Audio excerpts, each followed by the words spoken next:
According to Adela Cortina's book, Ethics of Cordial Reason, becoming a citizen in our current world implies that we take action in building diverse and pluralist societies through something known as cordial reason.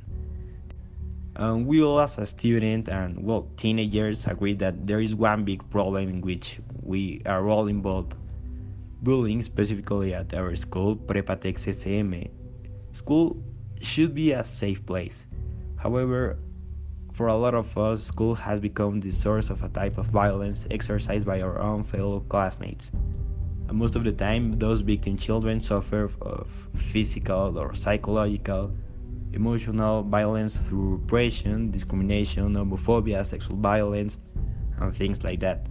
We all have been at least one time the aggressors, the victims, or even the witnesses. Moreover, we believe that we as human beings, as society members, are in danger of learning to react with violence, get used to it, and to believing that it is a normal part of our lives being mistreated or bully or hurt people. Richard Dungan states, since the beginning of times, there has been a constant drive to outperform others and overcome obstacles. This survival instinct, along with a competitive atmosphere, has remained the same as the human race has evolved.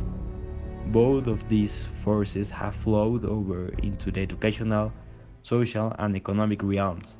This competitive hierarchy, though prevalent in most societies, varies across cultures. Depending on their ethical systems, traditions, and type of control exerted by the government.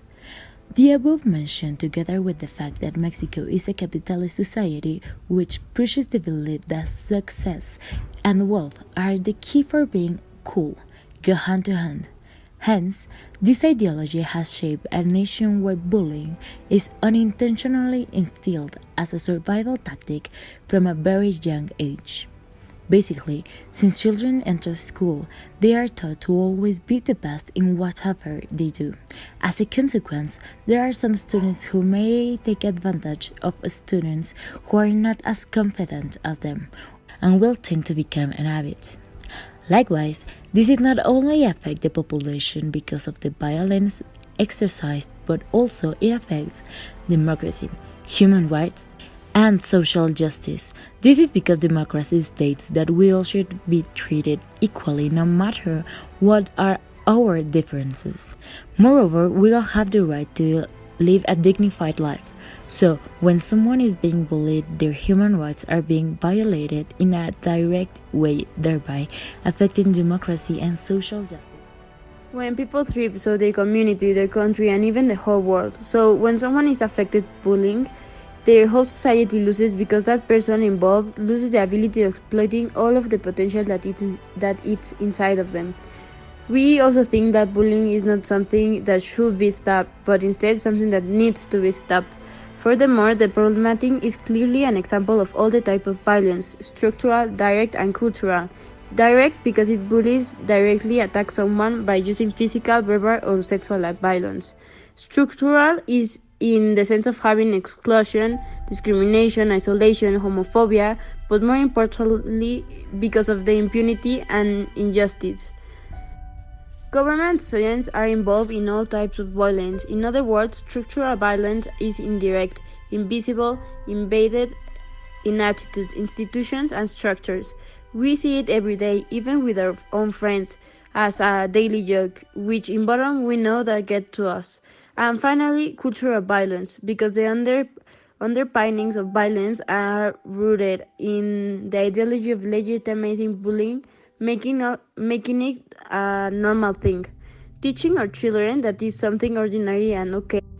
Furthermore, throughout time, it has been proved that bullying is due to someone being more little or vulnerable, different regarding social or racial condition, physically developing, clumsy with their body, someone who doesn't wear trendy clothes, has overweight, or is a super studious or shy person. As a campaign test, we decided to apply a survey through Google Forms where we asked several questions about bullying, and with this, we started our campaign on Facebook, getting followers and likes through the days. In our opinion, our campaign did become viral because we gathered 273 followers on Instagram, which included not only students from Prepatec CCM, but also people from outside our immediate community. Moreover, our Facebook page also got 92 likes. What is more, most of our posts got at least 300 impressions or views. We as campaigners tried to do our best with the follow-up, sharing the pages in our own profiles, talking about them and reacting to them. Since the day we started, we tried to post at least one post per day in at least one of the pages, and we tried to include the most important content about bullying. What is it, what are the types, how to identify people involved. We also shared the results of our survey and interviews made to the students after our bullying dynamic was applied. With the bullying dynamic, we refer to the fact that we went to several classrooms of the Prepatec CCM and asked the teachers for 5 minutes of their time. We turned off the lights and closed the curtains. Then we asked students to raise their hands while their eyes being closed. Afterwards, we asked them to raise one finger if they had ever been bullied someone, or witnessed someone being bullied. Finally, we asked them to open up their eyes in order to realize how huge this problem is. In all of the classrooms, most of the students had at least one finger up. After the dynamic, most of the students that we interviewed shared their feelings and how shocked and disappointed they were about the results. Afterwards, they shared what they will engage to do after having their eyes opened of Prepatec CCM's sad reality.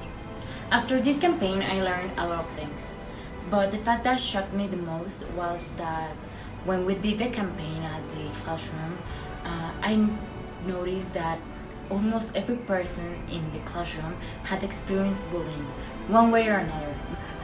Bullying is one of the major problems throughout the whole world, and it has become part of our culture.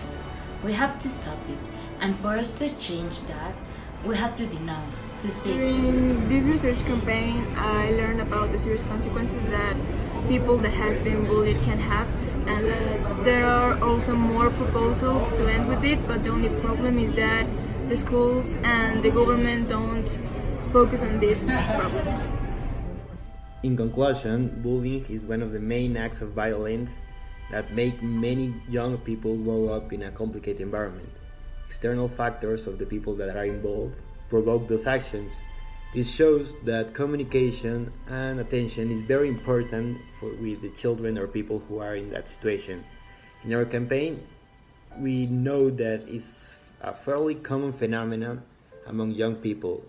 Part of the problem is that many begin to normalize this type of behavior. Like all problems, this is not always solved with ideas, it will be solved by acting. Speaking, we can make the difference. After participating in this campaign, I learned how difficult it can be to actually make a change if you don't actually do something about it. Also, I learned how big the problem of bullying is and how we are all involved in this. So, in conclusion, what I take from this experience is that ending bullying once and for all is actually possible, but it all begins with us. We actually need to start caring about it.